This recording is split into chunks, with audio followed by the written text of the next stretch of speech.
नमस्कार, स्वागत आहे तुमचं उमास किचनमध्ये। आज आपण बनवणार आहोत गवारीचा ठेचा। तर चला पाहूया साहित्य। मिरच्या, लसूण, शेंगादाणे आणि गवारीच्या शेंगा। तव्यावर तेल टाकून घेऊ। तव्यावर असे 2 मिनिटं आपण ह्या गवारीच्या शेंगा भाजून घेऊ। हे आता आपण गवारीच्या शेंगा 3-4 मिनिटं चांगल्या भाजून घेऊ। असं 2-3 मिनिटं शेंगा चांगल्या भाजून झाल्या। शेंगादाणे आपण नंतर टाकू। शेंगादाणे ते भाजून घेऊ आपण आंबळ।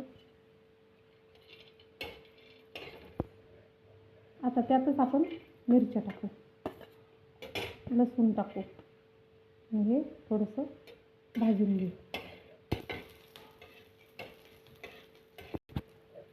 मिरच्या आणि शेंगादाणे लसूण छान भाजून झाले, त्याचं एका साईडला काढून घेऊ। आता हे सगळं साहित्य खलबत्त्यात आबडधोबड बारीक करून घ्यायचं। आपण हे आता आबडधोबड कुटून घेऊ।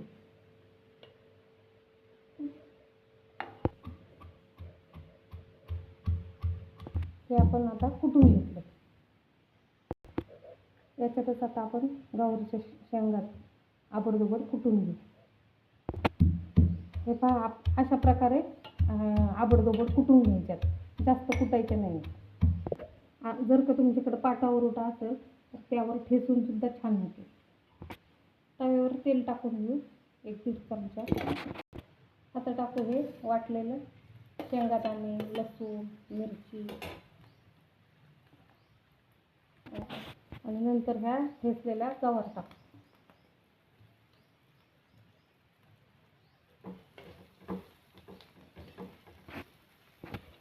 गवार आणि शेंगादाणे लसूण याचं मिश्रण आता एकत्र करून घेऊ। म्हणजे चवीनुसार मीठ टाकू, चांगलं परतून घेऊ।